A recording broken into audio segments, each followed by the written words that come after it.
So when Enrique was talking about the Promised Scholars Program, I got real nostalgic because 26 years ago, I started the Biology Scholars Program. And a lot of the things that Enrique was saying, I really felt. I felt that from that first year with all the challenges. But unlike many of you in the room, I was kind of flying by the seat of my pants. I didn't know the literature. I didn't know the research. I was going by my gut. And gut is good, but only up to a certain extent. And in my talk today, I'm going to present, this is kind of a data light talk. But I'll be talking about some of the lessons that I've learned, but also there's a lot more that I need to learn about this program and why it works. So I'm going to exhibit a little humility here. I've been at this a long time, but still I have a lot of questions. Back in 1992, I started the Biology Scholars Program with a colleague, Professor Caroline Kane, who's now Professor Emerita. But this so happened to be a special edition of Science in 92. It was a pipeline STEM diversity issue, a special issue. And then, as I do now, I take issue with the representation of the problem. But in this issue, it triggered a lot of thinking about all the explanations that people had for underrepresentation in STEM. And the position that the then editor took was that racism existed, but no longer existed. So anybody with the ability, it was a clear path. And I would say that many of us in this room would disagree with his analysis. Today, more than ever, our students are facing really highly amplified challenges in life and also in academics. So here's a description, a quick thumbnail history of BSP. In terms of funding, it is currently funded by the Howard Hughes Medical Institute, as well as by UC Berkeley. The goal of the program is important to note. It's to expand and diversify the pool of students who succeed in biology majors and related careers. Expand and diversify, not just to skim, in quotes, the most qualified students. In terms of its members, there have been 3,500 UC Berkeley undergraduates that participated over the last 26 years. And of those, 3,100 have graduated, and you can see the profile of those students. It's a very unusual profile of success in biology at Berkeley. But how do I measure success? A very simple analysis, not very sophisticated. But I compared the performance of BSP underrepresented minority students with the comparison group being the majority students not in BSP. And the two metrics that I used are getting a biology degree and what exit GPA students had upon graduation. These are really sort of common sense metrics. My students enter Berkeley less well prepared to meet the expectations of the university. They come in with lower high school GPAs and lower SATs, the standard metrics that we use as measures of preparation. But they graduate on par with biology majors at large and with nearly equivalent exit GPAs. And so the parity, that gap, has been closed. They did the work. We provided the environment. And so these students who were least expected to succeed at Berkeley, and more specifically in biology at Berkeley, were successful. And the question is why? Maybe it's a function of selection. So these are still questions that I have. We're looking for characteristics of students to become members. 1 in 4 students who apply actually get into the program. Here's who actually gets into the program. If we take a look at the 2002-2008 freshman cohorts of intended biology majors, you can see the profile of all those intended majors in light blue. In dark blue are the individuals during that time period that were selected for BSP. And you can see that we have over-selected for women, underrepresented minorities, first-to-college students, And we all know, I think, or most of us know about high school API, the Academic Performance Index, 1 to 10, 10 being the highest, in terms of how resourced the high schools are. 52% of my students come from the lower half of resourced high schools. So they haven't had a great experience overall, and most specifically in science. In terms of GPA, they come in with lower GPAs, or I should say, the population we don't skim. We don't skim for high GPAs. And also in terms of math SATs, we don't skim based on that either. But what do we look for? We have looked for all the things that people have talked about so far: resilience, persistence, open-ended problem solvers, willing to commit to a community, wanting to succeed, but also wanting others to succeed. All of these soft, sort of metacognitive types of factors are the factors that, as it turns out, we think we have selected for. But again, where's the evidence? This is where we need to do more research. So in this way, I'm saying that selection may, in fact, be a treatment. And we need to really, really think about that. In terms of the actual treatment, what's in the program, the list is pretty much of a standard list. And you can see, and I won't go through each of these here, everything from having a space to build community, social events, advising. We do have paid research opportunities. You know the list. This is the typical standard list. And I also teach 2 courses that are required of all students. The public engagement with science, where I help students be able to communicate their science, since 80% of them come from first-to-college backgrounds, to their families. I don't want students to feel as if they're being taken away from their communities and not being able to communicate what they're learning in labs and the classroom to their families and friends. And also an introduction to the culture of the university and university science. 80% are first to college. Do they know what they're getting themselves into? Do they understand how science is done at the university? Knowing the map, knowing the structure, being system smart is really, really critical. But the devil is in the implementation. And BSP's stance, and this is all retrospective in terms of my understanding of what we've been doing. BSP's stance towards student success and underrepresentation in STEM, here are some comparisons. And the BSP stance is in red. So let's take a look at this. We're looking at talent development versus talent search. In other words, we're not just looking for the all-stars, but we're looking for individuals with potential. Students that many of my colleagues in the beginning felt weren't really Berkeley material. And in fact, I was told at one time, don't waste my time and talent on a feel-good program for students who don't belong at Berkeley in the first place. But the data have shown otherwise. Achievement versus aptitude.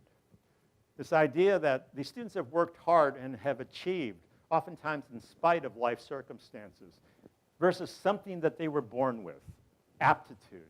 You know, that innate quality. I don't believe in that. And we've treated students as if they can grow, they can learn, given the right environment. Opportunity and access versus ability. Again, ability being something that's oftentimes framed as if it's what you're born with, versus the opportunity and access that you've had in your life to develop your potential. And of course, we've talked many times, I've heard this come up, about the growth versus the fixed mindset. We believe that students can actually improve given the right environment. The growth mindset versus this fixed ability or aptitude entity. Strength-based versus deficit-based, a very important frame, I believe.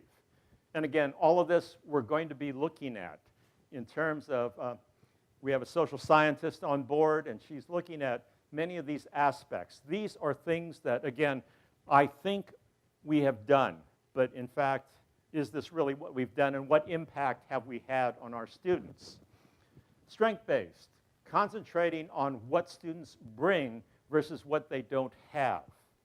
And I think that's a very important frame because oftentimes students who come from communities where they are maybe the one of a few who are going to the university, they feel as if they don't bring anything. They add no value to the university, but the university is going to make them more whole. And so that's an important consideration. And along with number 5, starting point and distance traveled. One of the frames that we use is that individuals, all of us in this room, have had different starting points in our lives, opportunities made available to us. We've had different levels of access. And because we've had different starting points, we have a different distance that we each have to travel to get to where we are. And I think that's a really critical frame, rather than saying, oh, that person is just good at science. It's decontextualized. And because of this, many of my students graduate on a different clock versus a traditional clock. A different clock meaning they may take a little longer, but the focus is not on how fast, but how well. And there's a great pressure on students to be normal. A normal university student, like everybody else. And that pressure sometimes is overwhelming, where students are almost forced, because they want to belong, almost forced to go along with somebody else's program, because they don't want to be left behind. They don't want to fall behind. And this is an important consideration in terms of advising. Pathway B versus Plan B. So many of my students have been, and you'll see some quotes, have been advised out of science, or that was the attempt, because they've been told, because of their grades, because of their performance to date, they should have a Plan B, another goal in life, other than a STEM-related career. Instead, we look at pathways. Pathway B, another way to that very same goal. Why not? Through a post-bac, through any other sort of, maybe non-traditional, I hate that word, but pathway, something that isn't like everybody else is doing. And let me give you an example of this. What BSP members report about advising, and this is a critical piece. This could be about mentoring. This could be about all the messages that they get in the classroom, in the laboratory, in advising sessions. Typically, performance to date is the first thing that people focus on. So it's the grade in which course, it's the transcript. That's the starting point. And from there, the conversation goes to preparation in academic history, prior courses, which high school did you go to? And finally, they wind up, if there's time, to talk about life circumstances. That is the context that the student has come from and is currently living. But that's the typical kind of sequence. And here are some quotes that students brought to me. A college advisor to a first semester BSP sophomore. C's in general and first semester organic chemistry. Have you considered a major and career more suited to your abilities and interests? That's bad science. 2 data points. 2 data points without knowing context, without knowing all the factors and challenges, without knowing when, for example, that student took chemistry, 10th grade. How well was it taught? The instructor read out of the textbook. Okay? Here's another quote. A departmental advisor to a rising BSP junior. Harsh. You don't belong. Science does not like you. And this was a conversation, and after that conversation, the student came to me, and again, I kind of gave that student a reality check about, where this advisor was coming from. And so, using that traditional approach to advising, to mentoring, to rushing to a decision without having the full story is typical, especially for many of the students that we're most concerned about. Inverted advising is what happens in BSP. The last thing we talk about is the performance to date. That is the very last thing we talk about before we give our advice. We do talk about preparation, prior courses. We do talk about all those things. But what we lead off with is a conversation about life circumstances, life histories, current challenges. This inverted approach seems to be an approach that students really like. It resonates with students because when they come to you and they just say, I just want to talk with you about my major, that's probably not what they want to talk to you about. There are probably so many other things that are going on with that student that they would love to have a place, a safe space to talk about. So in terms of information, of course we use the quantitative bits of information that we can get. But the qualitative, as I'm saying, is really, really important. So what's the information? What are some examples? The fit between town and gown, either the congruities or incongruities between the university and back home, especially if you're a first-to-college student, especially every time you go back home, like for Thanksgiving that's upcoming. You know, what sorts of transitions, what sorts of crossings do students have to make in order to readjust to being back home and then coming back to the university? That is huge for many of our students. The compatibility of life circumstances, and this is in terms of meeting basic needs, food insecurity. Food insecurity, non-academic obligations, finances, etc. These are huge, especially for the populations that we are most concerned about. And the gap between preparation and expectation, based upon opportunity and access issues and conditions. And also all the psychosocial dynamics that many of you have talked about already. So to conclude, next steps and challenges. Number one, we're trying to figure out why BSP works. We have the data to show that it works with these populations. Because what we want to do is we want to scale and replicate the program across campus. And the Expanding Undergraduate Success in STEM, that's the initiative that's being funded by the 2014 HHMI grant, where we're trying to help beyond the program individuals at Berkeley better advise, teach, and mentor all students, but with a special emphasis on those who are underrepresented in STEM. This is based on evidence-based thinking.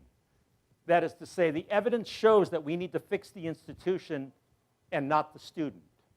And that's what this conference is about.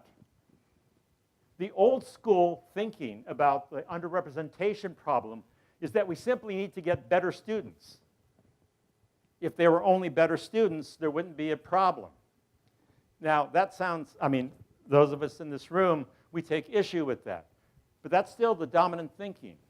And in fact, in terms of leaving a legacy, some administrators want to leave a legacy, something to put their name on.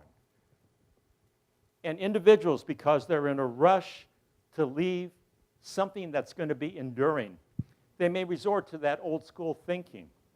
And they're looking for the shiny new thing rather than looking inward at what's working on our campuses. And so I'll stop there.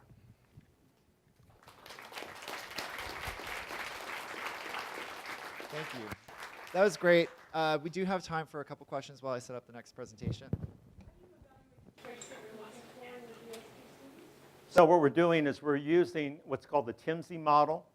What we're doing is we're looking at social integration. We're looking at the adoption of the value system of the program. And we've reconstructed a bunch of interview questions that really reflect those softer things that we're looking for. And so we're working with a couple of social scientists on that. Please.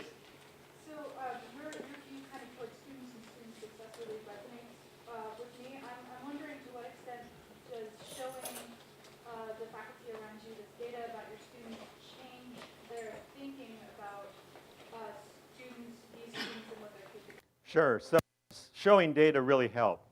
It depends. some students have, excuse me, some faculty have called my program a boutique program. Some people have labeled it as unfair because all students should receive this treatment. And why can't all students get this? Some faculty really believe in the myth of meritocracy. You know, you get what you deserve and you deserve what you get. So just, you know, instead of a free market approach.